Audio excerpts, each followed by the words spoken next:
warahmatullahi wabarakatuh. Waalaikumsalam warahmatullahi wabarakatuh. Halo Sobat Denta, ini podcast untuk kamu. Bagaimana kabarnya hari ini? Semoga selalu dalam keadaan sehat dan juga bahagia selalu ya. Amin ya robbal alamin. Sebelum podcast kali ini dimulai, alangkah baiknya marilah kita sama-sama panjatkan puji dan syukur kehadirat Allah Subhanahu wa Ta'ala yang mana telah memberikan kita nikmat sehingga kita masih diberikan kesehatan. Tak lupa juga salawat dan juga salam semoga tetap tercurahkan kepada junjungan kita Nabi besar Muhammad Sallallahu Alaihi Wasallam. Baik, ada pepatah mengatakan tak kenal maka tak sayang. Maka dari itu izinkanlah saya untuk memperkenalkan diri. Saya Rizky Pandawa Putra selaku host yang akan memandu jalannya podcast hari ini yang bertemakan kuatkan iman hadapi cobaan perspektif agama tentang bencana. Baik Sobat Denta dimanapun Anda berada, akhir-akhir ini banyak sekali bencana yang telah terjadi di berbagai daerah di Indonesia. Sebut saja pada bulan Agustus lalu telah terjadi kebakaran di Kelurahan Manggarai, Jakarta Selatan. Dan pada bulan September ini telah terjadi bencana di Kabupaten Bandung yang tentunya sangat meninggalkan duka yang amat mendalam. Lalu, bagaimana sih cara kita untuk menyikapi bencana dalam perspektif Islam? Nah, pas banget di Sobat Denta karena pada hari ini kita akan membahas mengenai bencana dalam sudut pandang Islam yang tentunya saya tidak sendiri dan akan ditemani oleh narasumber yang luar biasa. Baik, beliau adalah seorang lulusan Fakultas Dirasat Islamiyah dan Arabiyah UIN Syarif Hidayatullah Jakarta. Beliau saat ini sedang menyelesaikan studi magister di bidang studi Islam di Sekolah Pascasarjana UIN Syarif Hidayatullah Jakarta. Beliau juga memiliki keahlian di bidang penulisan konten Islami, editing, penerjemah bahasa Arab. Saat ini, beliau menjabat sebagai Sekretaris Umum dan Direktur Sumber Daya Manusia di Al-Bukhari Institute. Dengan berbagai pengalaman yang dimiliki oleh beliau telah menerbitkan lebih dari 450 artikel terkait topik keislaman di berbagai platform. Dan siapakah narasumber podcast hari ini? Baik, beliau adalah Bapak Muhammad Masrur Irsyadi. Assalamualaikum Pak. Waalaikumsalam. Bagaimana Pak kabarnya hari ini? Baik, Mas Rizky. Baik. Untuk saat ini Bapak kesibukannya sedang apa ya Pak? Ya, seperti yang disebutkan tadi, menyelesaikan magister. Magister ya? Kemudian juga di Al-Bukhari Institute tadi, lembaga yang saya sudah berkecimpung di sana mungkin sejak lembaga tersebut berdiri tahun 2013, mungkin sudah hampir berarti 11 tahun. 11 tahun. Ya, 11 tahun. Saya kira-kira bergabung di tahun 2015 dan sekarang aktivitasnya selain sebagai yayasan yang menaungi beberapa media keislaman, mungkin pernah dengar bincangsyariah.com, bincangmuslimah.com. Kemudian sebenarnya kami juga yang lebih dan masih berjalan sampai sekarang adalah melakukan kegiatan yang disebut dengan sekolah hadis ya, yang sekarang dilaksanakannya secara online gitu. Jadi kami melakukan pelatihan hadis secara online yang terbuka untuk siapapun. Baik. Wah, banyak sekali ya Pak. Iya. Nah, kita sebelum ke topik utama, tadi kan Bapak sudah menyebutkan banyak sekali ya Pak. Itu kalau boleh tahu bagaimana sih Pak cara membagi waktunya Pak? Bagi waktu. Iya, untuk menjalankan semuanya. Ya, dihadapi aja gitu deh, sesuai dengan tanggung jawab yang dikasih. Oke. Diselesaikan aja. Dan diselesaikan kalau memang sudah menjadi ininya. Oke, baik. Oke Pak, sebelumnya saya mau ucapkan terima kasih terlebih dahulu ya Pak karena telah berkenan hadir dalam acara podcast Denta hari ini. Iya. Dan hari ini Pak topiknya kita mengenai bencana dalam sudut pandang Islam. Nah, kalau misalkan kita berbicara mengenai bencana nih Pak, apakah bencana yang terjadi itu dianggap sebagai ujian, hukuman, atau hanya takdir semata Pak? Oke, Bismillahirrahmanirrahim. Soal bencana ya. Tadi pertanyaannya soal apakah bencana itu dianggap sebagai hukuman, cobaan, atau ujian ya. Menariknya dalam Islam tuh dianggap itu tiga-tiganya bisa dimaknai seperti itu gitu. Nah, semuanya ada landasannya. Tapi yang harus kita pahami juga, misalnya kalau kita merujuk apa sih sebenarnya bencana itu ya? Bencana itu mungkin setahu saya di dalam mungkin di bahasa Inggrisnya kan disaster ya gitu. Tapi disaster itu kan seringkali disaster kan memang ada dua ya, ada yang sumbernya faktornya dari alam, dari gerak alam gitu, yang memang tidak mungkin di luar batas kemampuan manusia untuk memberikan atau melakukan pengendaliannya, atau ada yang memang diakibatkan oleh perilaku manusia itu sendiri, atau mungkin kesalahan atau sebenarnya bisa ditanggulangi sejak awal oleh manusia itu sendiri gitu. Nah, eh,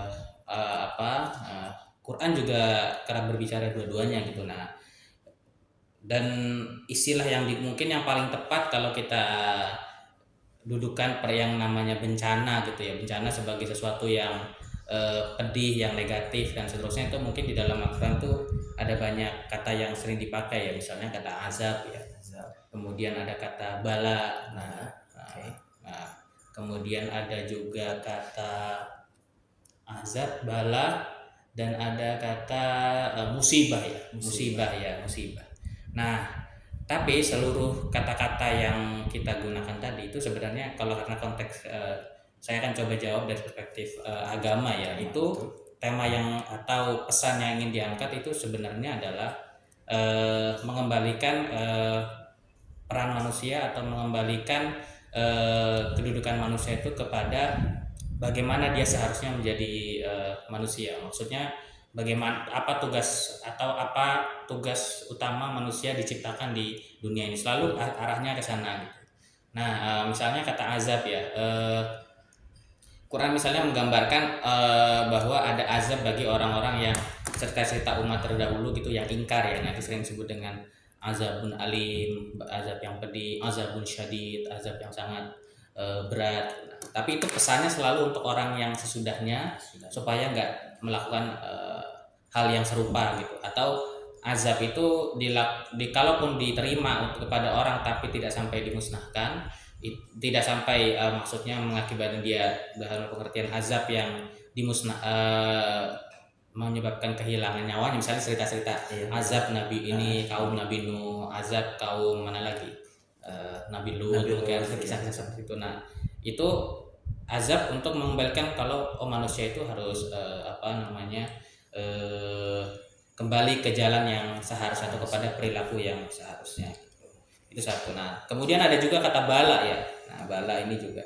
Nah, ini juga saya ingin bilang bahwa konsep azab dan bala itu dalam Quran kadang juga saling digunakan secara bertukar, dan tujuannya juga untuk ini bala itu bentuknya kadang tidak selalu dalam bentuk yang kita kenal sebagai bencana yang sifatnya atau kesan maknanya negatif ya. Misalnya ada bala itu juga ada yang bentuknya terlihat positif atau terlihat sebagai sebuah kenikmatan. Itu misalnya ada ayat di Quran, wa balawnahum bil hasanat wasayyiat. Bala itu ada yang hal-hal baik itu juga jadi bala buat manusia. Bala itu sehingga seringkali sebutannya juga cobaan.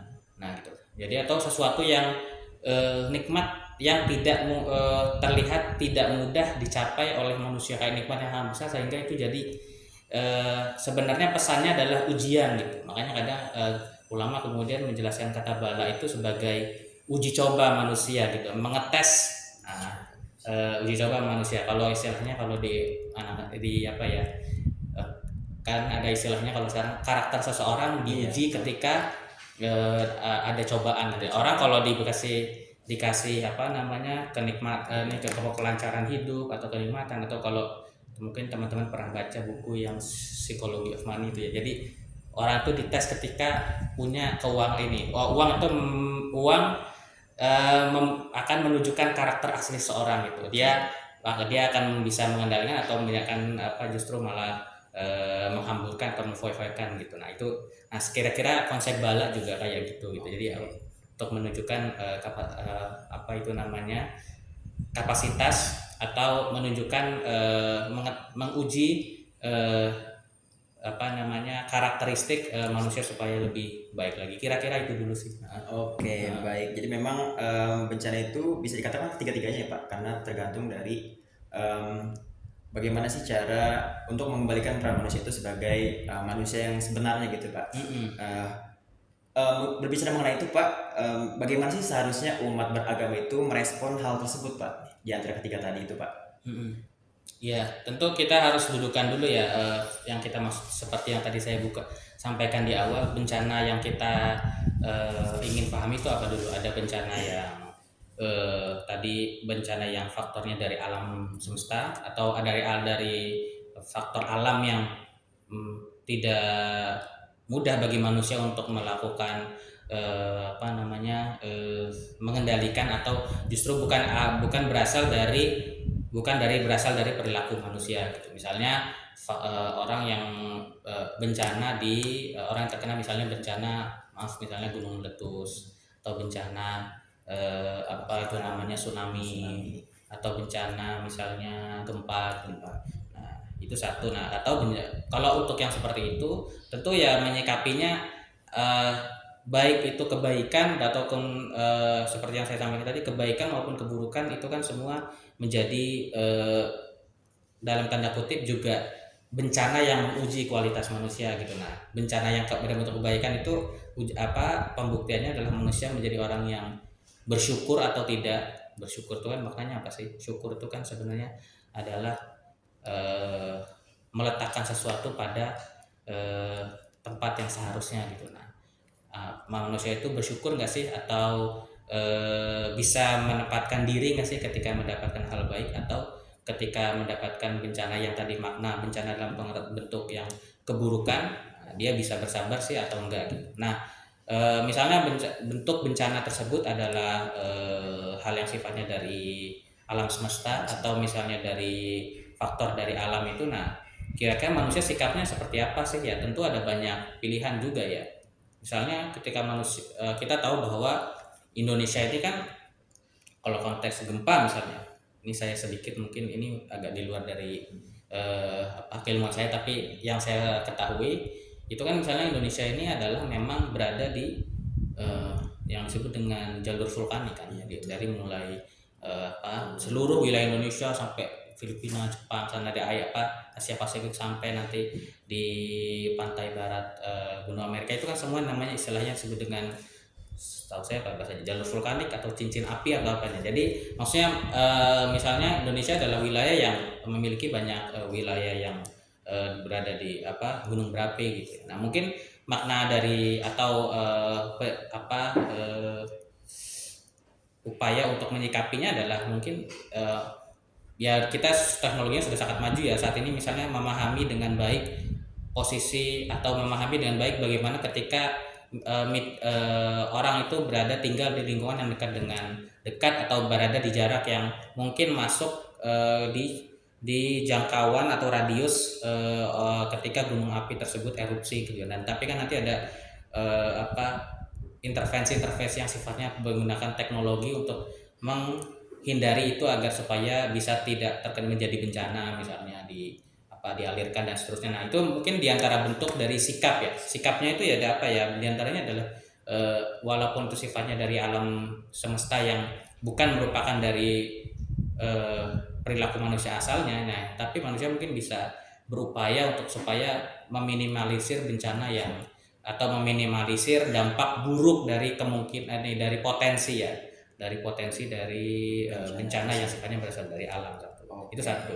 Yang kedua mungkin bencana yang faktornya adalah dari yang berada dari dampak yang dilakukan oleh manusia itu sendiri gitu. Misalnya mungkin polusi, kemudian juga apa itu namanya, limbah atau sampah gitu ya misalnya, atau kemudian juga seperti yang Mas Yadi ceritain soal yang kebakaran, dan itu kan sebenarnya apa sih persoalannya kan sebenarnya adalah tata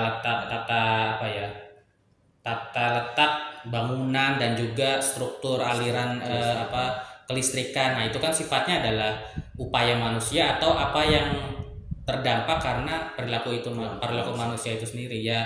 Mungkin pertanyaannya bagaimana untuk menyikapinya adalah, kalau sudah terjadi ya tentu selalu bencana, seperti kita sampaikan di awal, bencana itu sebenarnya adalah uji coba ya, untuk refleksi manusia untuk kembali mempertanyakan sebenarnya kesalahannya di mana. Apalagi bencana yang sifatnya berasal dari faktor perilaku manusia itu sendiri ya, justru itu menjadi momen harusnya untuk memastikan itu tidak terjadi lagi ke depannya. Maka misalnya kalau sudah terjadi misalnya kalau kita tahu bahwa dampak kebakaran dari yang faktornya dari tata bangunan yang tidak benar sehingga listriknya terjadi konslet, ya kedepannya harus bisa memikirkan mungkin kenapa ini bisa, bagaimana ini supaya nggak terulang lagi, gimana sih sebenarnya, apakah cara penataan energinya itu nggak benar, ada yang ilegal, atau ya seperti kita tahu termasuk kabel penataan kabelnya semrawut seperti itu. Kemudian juga dari konteks misalnya akhirnya terjadi banjir kan, mungkin kalau misalnya ada limbah dibuang tidak benar, atau misalnya pencemaran, akhirnya nanti ada penyakit timbul, atau kemudian ada ya tadi banjir, misalnya terjadi banjir buat yang merugikan orang juga. Nah itu kan sebenarnya akhirnya refleksinya adalah bagaimana itu supaya nggak terjadi lagi, ya akhirnya dipikirkan secara tidak hanya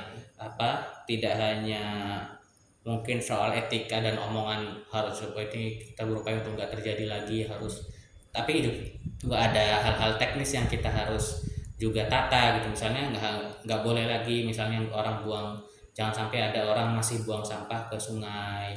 Misalnya bagaimana pengelolaan limbah yang benar tuh sebenarnya seperti apa, sebenarnya visi kita untuk supaya sampah ini rapih tuh kayak gimana, itu harusnya kan juga dipikir. Itu sih sebenarnya, itu juga bagian dari cara berpikir religius atau cara berpikir beragama juga. Oke, baik. Ya jadi Sobat Denta begitu ya tadi memang bagaimana sih sikap kita terhadap bencana tersebut. Nah Pak, selanjutnya nih Pak, kan terkadang di masyarakat itu ada yang berbicara bahwasanya kalau terjadi beberapa bencana gitu Pak, itu sering dikaitkan dengan peristiwa akhir zaman Pak. Nah dalam ajaran agama sendiri, apakah bencana alam itu menjadi salah satu tanda dari peristiwa akhir zaman Pak? Nah ini juga pertanyaan yang bagus sekali ya, apakah bencana itu salah satu tanda akhir zaman? Itu ada pembahasannya juga dari ini, belum lama ya saya baca misalnya soal ketika terjadi bencana waktu di Indonesia itu ada bencana setahu saya di Aceh ya tahun 2004, itu juga akan muncul orang yang mengatakan itu sebagai tanda akhir zaman, atau mungkin sebenarnya ada yang itu adalah azab bagi orang-orang tertentu, ada kelompok masyarakat tertentu. Bahasa yang sama misalnya juga terjadi di daerah misalnya ketika belum lama ini yang jauh ya, misalnya itu di Turki itu ya kan belum lama ini ada gempa juga yang itu parah sekali juga, atau mungkin di negara-negara yang kita suka melihat tuh minoritas muslim gitu ya, tapi itu mungkin karena dia orangnya rata-rata tidak beragama, atau misalnya orangnya tidak Islam atau orangnya kafir, wajar tuh bencana terus gitu misalnya. Nah ini menarik, kita harus letakkan tadi ya azab itu maknanya apa gitu ya. Dan sebenarnya perdebatan soal apakah memang betul ada beberapa riwayat hadis yang menyebutkan kalau bahwa di akhir zaman ini nanti akan banyak terjadi misalnya ujian warna manusia itu bentuknya adalah bencana. Sebenarnya lebih ditegaskannya bahasanya ini sih zalazil itu zaman dari zalzal, gempa yang bisa begini yang diistilahkan. Tapi kalau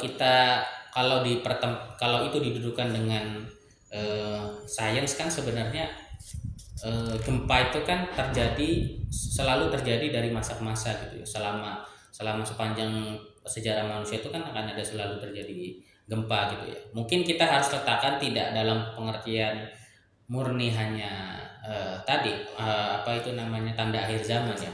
Dan kita harus uji coba juga ya, beberapa riwayat terkait yang menyebutkan itu ternyata setelah diuji makna ada yang mungkin secara dalam disiplin ilmu hadis ya, secara jalur ini sedikit teknis istilahnya jalur sanadnya oke, tapi gimana pemaknaannya, karena tadi saya cerita gimana kalau kita banding-bandingkan dengan ayat-ayat ayat Al-Qur'an itu justru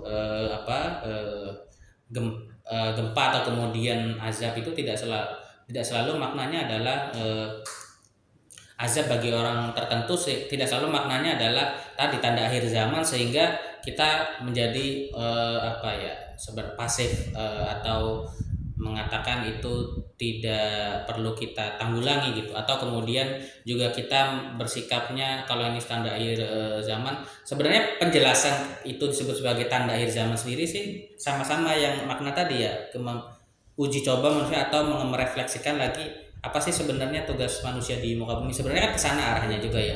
Jadi ini akhir manusia harusnya lebih baik lagi supaya tidak terjadi supaya kita tidak supaya kita menjadi manusia lebih baik lagi, atau supaya kita tahu bahwa manusia itu harusnya banyak melakukan kebaikan, kan seringkali maknanya ke situ. Tapi azab itu jangan sampai membuat tadi bukan azab akhir zaman itu jangan sampai membuat kita mengatakan kita nggak perlu lagi bantu orang yang ini yang terkena bencana. atau misalnya kita kayak menstigma negatif gitu ya, itu memang sudah kepantasan mereka.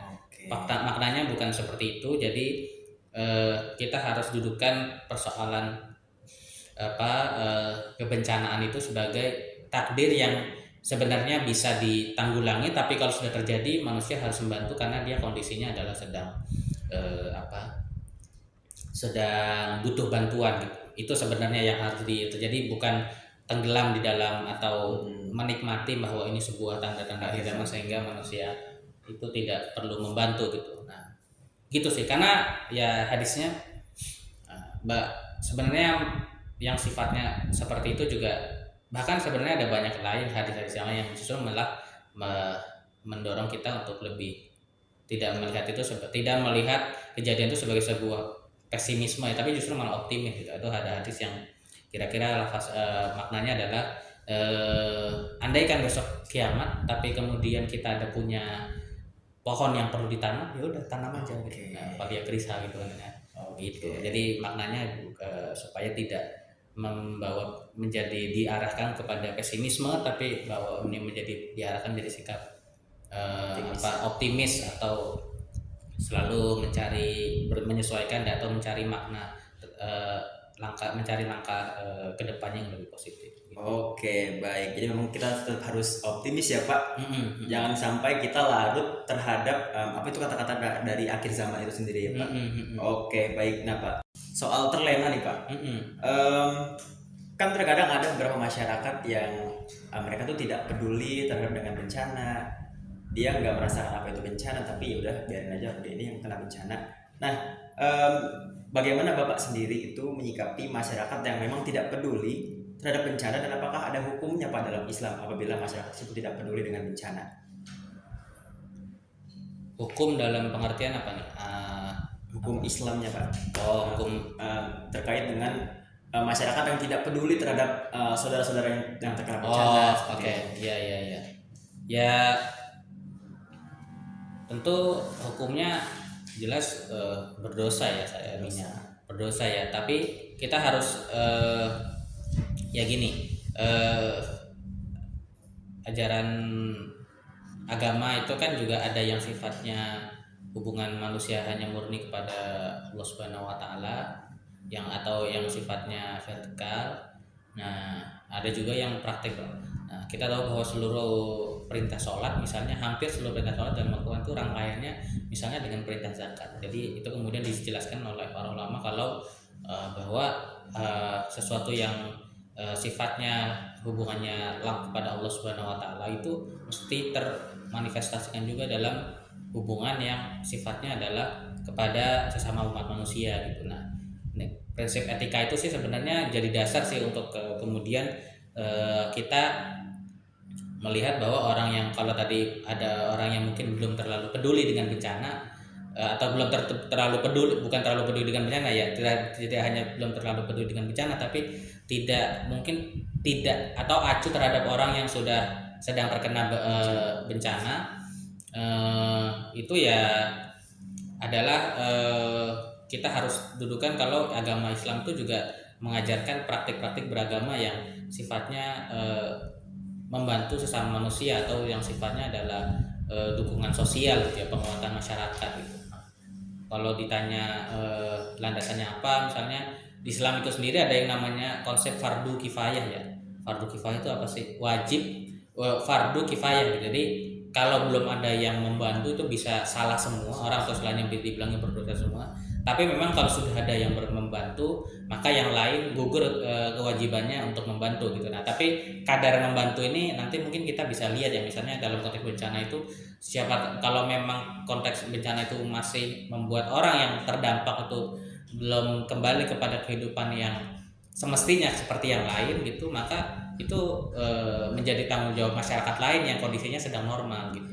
Atau misalnya ada konsep al mutaaddi khairun minal ini ya konsep. Jadi ibadah yang sifatnya berdampak kepada, atau kebaikan yang sifatnya berdampak kepada sesama itu bahkan lebih baik daripada kebaikan yang hanya dilakukan oleh diri sendiri, yang hanya dampak yang kebaikannya hanya berdampak kepada dirinya sendiri gitu.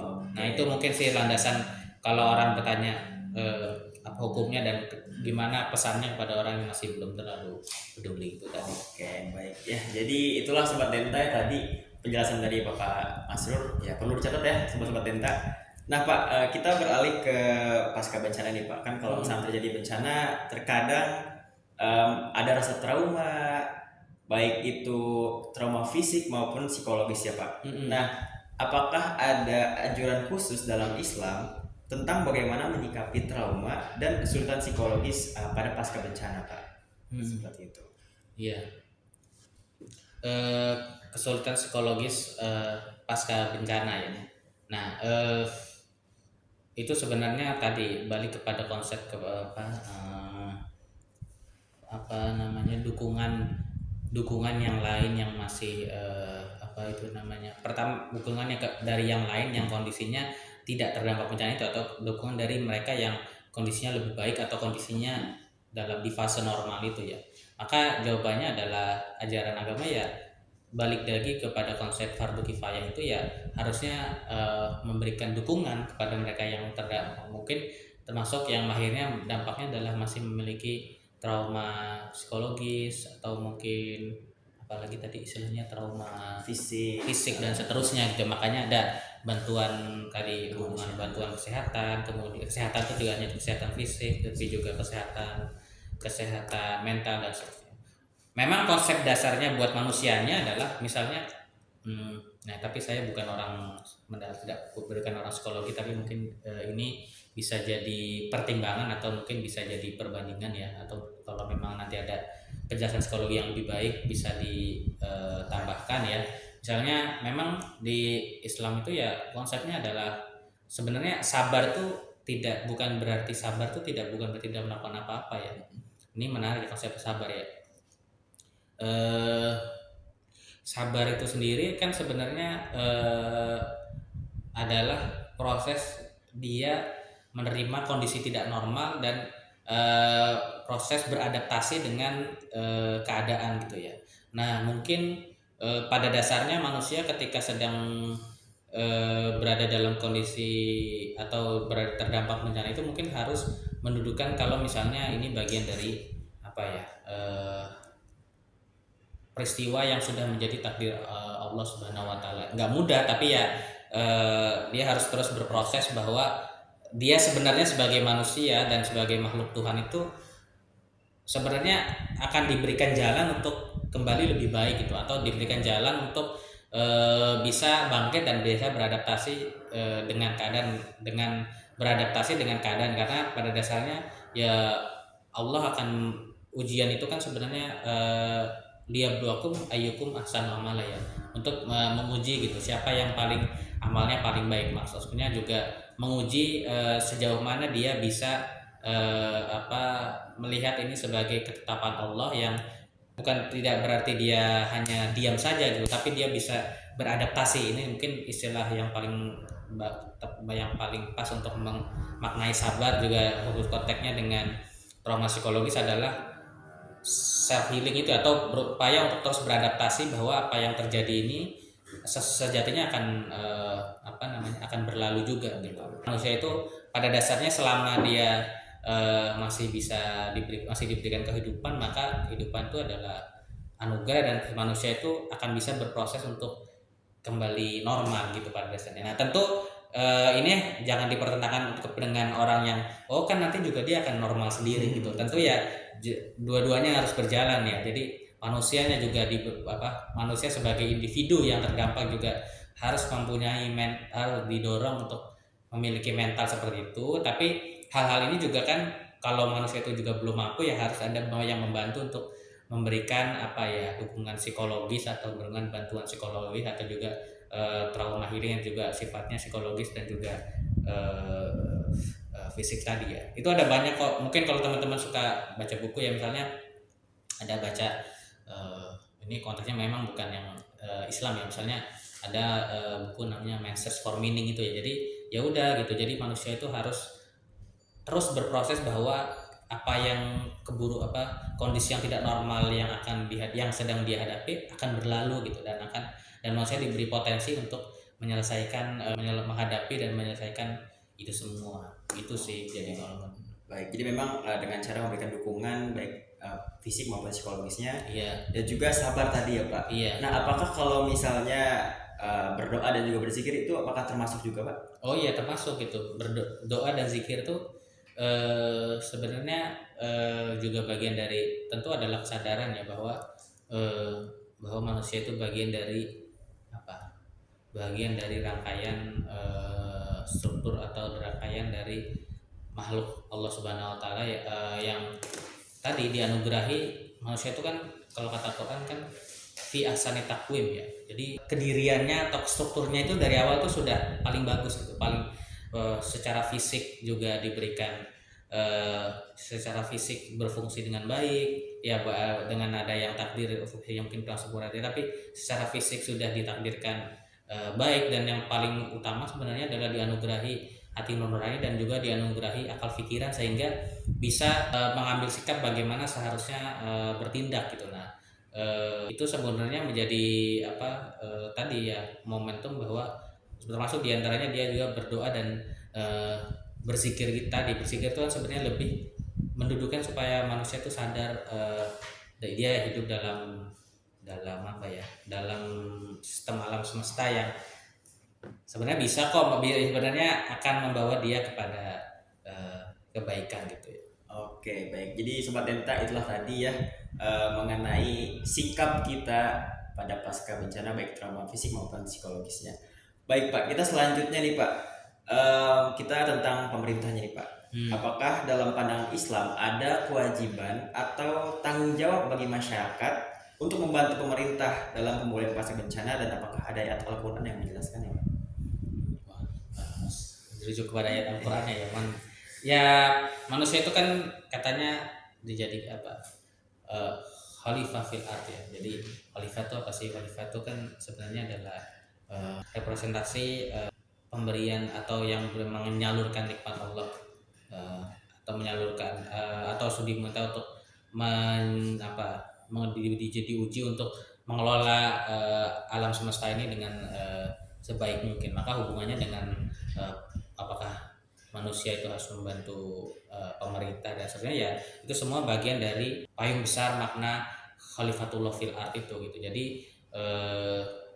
tadi saya sudah terangkan banyak soal juga bersiap dan juga tidak terlena ketika dihadapi kenikmatan, dan juga supaya ketika dihadapi hal-hal yang buruk dia tidak kemudian tidak bisa bertindak apa-apa. Masuk juga ketika terjadi bencana yang sifatnya negatif itu ya. Nah, kemudian konteks dari pemerintah ya tentu saja, karena kan manusia itu kan itu ada hadis kan mungkin tepat untuk menjelaskan ini adalah kullukum ra'in wa kullukum mas'ulun an ra'iyatihi itu kan. Jadi kita itu sebenarnya ya adalah pemimpin, dan kita bertanggung jawab atas apa yang menjadi tanggung jawab atau apa yang kita pimpin itu, termasuk dalam konteks manusia sendiri sebagai unit terkecil di dalam kehidupan, masuk di dalam masyarakat, kemudian jadi di dalam unit keluarga, dan juga unit masyarakat dan relasinya nanti dengan saya kira dengan pemerintah ya gitu. Nah, maka jawabannya ya tentu ya harus banget, tapi kita harus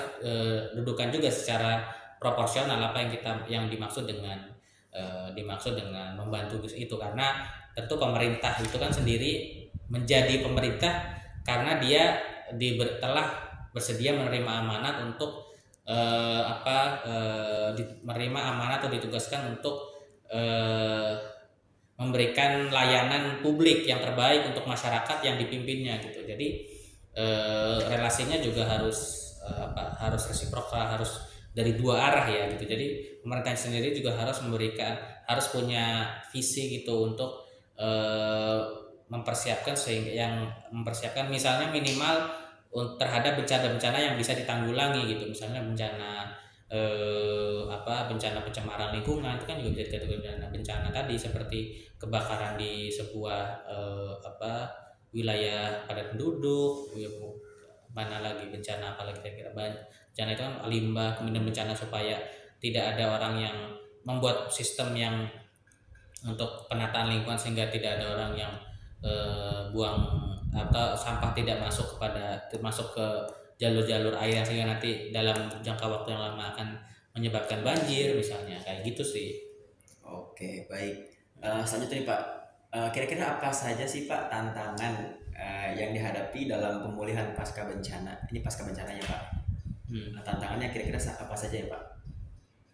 Ya, saya kira tantangannya dalam konteks umat beragama adalah tantangan untuk tadi ya, kalau sudah terjadi ya tentu saja tantangan untuk tidak hanya rehabilitasi fisik ya, tapi juga rehabilitasi non fisik yang sifatnya juga mental dan juga mental dan spiritual saya kira ya. Jadi tantangan-tantangan seperti itu ya, faktor atau pihak yang terlibat untuk menyelesaikannya tidak hanya dari satu pihak gitu. Tidak hanya tadi saya cerita unit terkecil manusianya juga harus punya perspektif bahwa ini semua akan berlalu dengan melakukan kesabaran, tapi juga ada perspektif mungkin yang paling baik sebenarnya adalah perspektif soal fardu kifayah itu, atau kekuatan pengaman sosial atau jaring pengaman sosial atau kesetia kawanan sosial. Atau ini akrab nggak teman-teman? Jadi gimana supaya ada sistem yang menyebabkan orang yang terdampak bencana itu memang ada regulasi sehingga mereka tidak terlalu lama tidak terlalu lama berada dalam kondisi tidak normal. Ada skema sistem ini yang baik dari faktor dari masyarakat maupun yang faktornya dari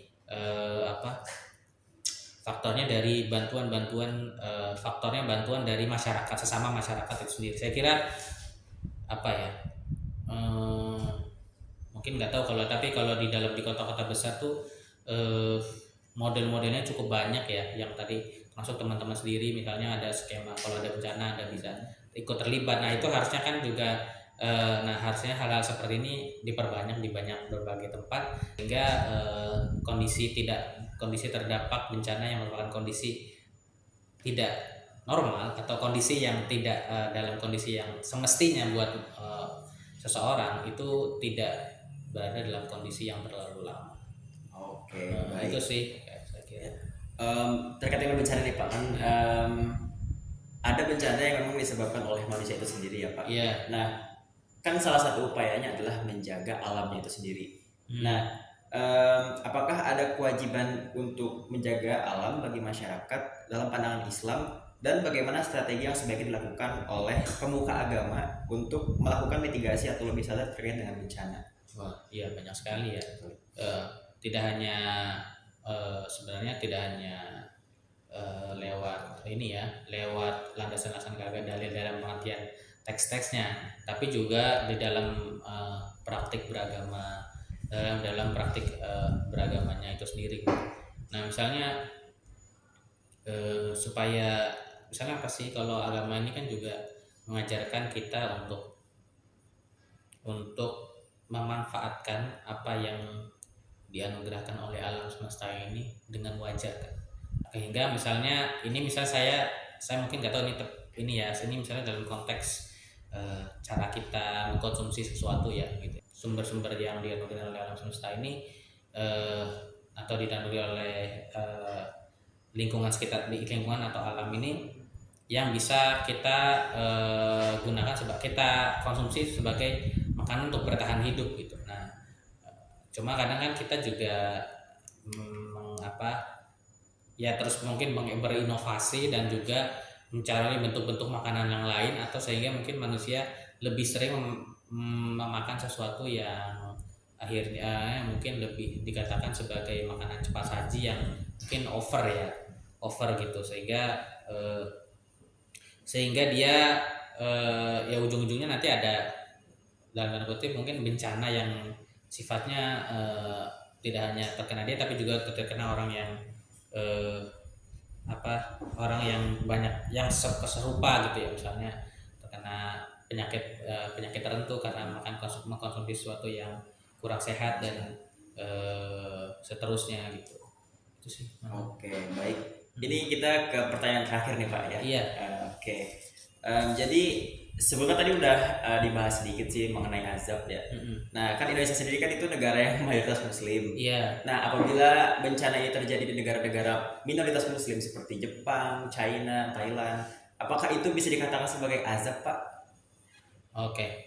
Nah, itu tadi ya, kejadian tidak normal tadi maknanya tidak hanya disebut sebagai azab ya. Azab itu kan sebenarnya untuk merefleksikan kita supaya bertindak tidak terjadi hal yang serupa atau bersikap lebih baik sehingga terjadi atau sehingga melakukan apa yang disebut dengan pencegahan gitu ya. Pencegahan agar itu tidak atau kita tidak terdampak hal yang serupa. Tapi kita harus dudukan gini ya.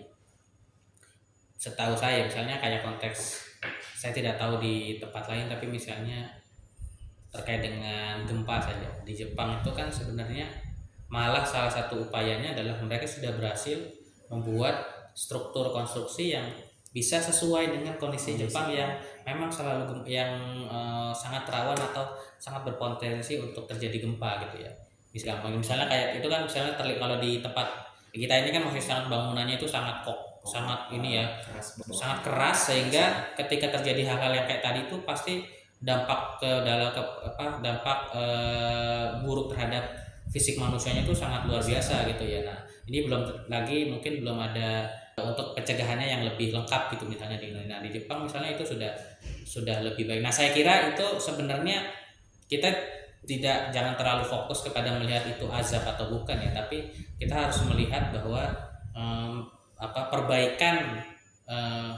perbaikan sistem atau perbaikan cara orang menyikapi bencana itu harus yang diambil pelajaran sehingga mungkin dalam konteks masyarakat Indonesia itu bisa lebih baik lagi harusnya gitu, tidak hanya dia secara nilai-nilai moral agama juga dikuatkan, tapi juga secara langkah-langkah teknis yang mesti dilakukan juga fokus untuk diwujudkan gitu. Misalnya ya tadi gitu. Maka kan saya kira belum ada ya di Indonesia ini misalnya dalam rangka melakukan pencegahan terhadap sebuah model awal sehingga nanti bangunan itu ke depan bisa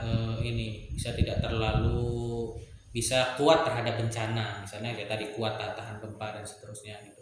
Padahal wilayah-wilayah yang bisa dikatakan sebagai faktor yang menyebabkan terjadi gempa juga sudah banyak. Jadi kembali lagi ke pertanyaannya, saya kira yang difokuskan adalah bukan hanya soal azabnya, tapi kita melihat mau dia itu di wilayah mayoritas maupun di mayoritas adalah melihat gimana kita bisa fokus mengambil upaya-upaya baik untuk pencegahan terhadap bencana itu, baik dari berbagai kelompok. Soal azab dan tidak azab ini konteks karena konteks penjelasan agama ya, kita harus dudukan bahwa manusia itu sebenarnya, atau karena kita juga di sini karena kita adalah umat muslim yang nabinya adalah Nabi Muhammad. Nabi Muhammad itu adalah figur yang justru tidak terlalu banyak membicarakan terkait dengan, bahkan tidak ada yang membicarakan terkait dengan azab yang sifatnya melabeli satu kelompok besar orang gitu ya. Kita harus misalnya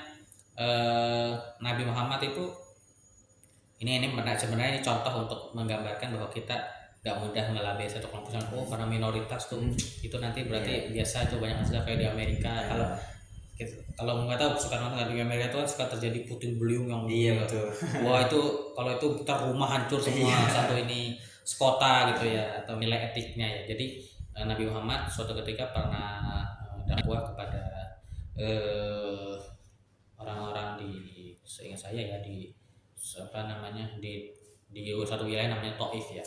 orang-orang tua itu. Nah, kemudian ketika nyampe ke sana, waktu itu konteksnya adalah Nabi Muhammad juga ingin memohon memohon bantuan kayak kita memohon perlindungan supaya karena dia kan waktu di Mekah banyak, dalam kisahnya banyak dimusuhi, bahkan dimusuhi oleh masyarakat dulu karena dianggap pengacau dan seterusnya. Justru ketika mereka bantu sana itu justru malah mendapatkan hal yang sama, bahkan dilempari batu dan seterusnya. Kemudian kisah ini diteruskan ketika malaikat kemudian bilang kepada Nabi Muhammad, mau nggak ini, ya udah kamu udah digituin, mau nggak kampung ini atau kota ini saya takdir, ini saya ambilkan 2 gunung kemudian saya timpakan ke mereka. Kemudian Nabi Muhammad bilangnya enggak, tidak perlu gitu, bahwa kita doakan saja nanti dia nanti masyarakat ini atau nanti orang-orang Taif ini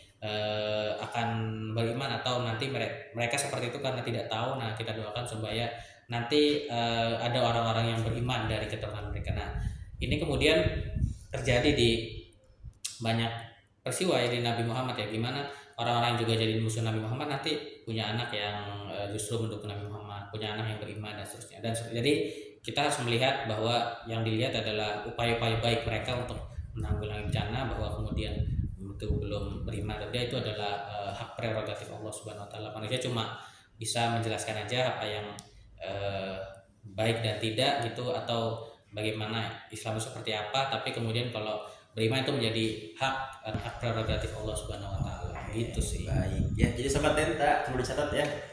Kita nggak perlu terlalu fokus terhadap dengan azab. Kita boleh ambil aja pelajaran untuk menginovasi perbaikan dan juga penanggulangan bencana tersebut. Nah, sebelumnya terima kasih Pak Masrur atas jawaban-jawabannya, sangat membuka dan juga menambah wawasan sekali. Dan sebelum ke sesi penutupan nih Pak, apakah Bapak punya pesan atau nasihat khusus kepada sobat Denta yang nonton di rumah Pak? Iya, terhadap semua yang atau terhadap para penonton podcast ini, karena maknanya kita membahas tadi agama dan bencana itu, kita harus fokus. Saya ingin sebenarnya lebih seperti yang saya sampaikan di awal podcast tadi, kita harus dudukkan kalau kata azab, bala atau dan hal yang lain yang sifatnya memberi kesan negatif itu tujuannya membuat sebenarnya menyadarkan orang untuk mengembalikan manusia kepada fitrah atau cara berpikir atau kesadaran sebagai bagaimana dia seharusnya menjadi manusia. Nah, itu sebenarnya penting untuk menjadi bekal bekal etis dasar ketika seorang itu melakukan pencegahan maupun ketika sudah terjadi pencegahan agar tidak terjadi bencana, maupun ketika akhirnya ditakdirkan berada dalam kondisi bencana itu ya. Jadi semuanya itu bagian dari uji coba manusia supaya manusia itu lebih baik gitu. Jadi makanya tadi uji sifatnya adalah manusia itu harusnya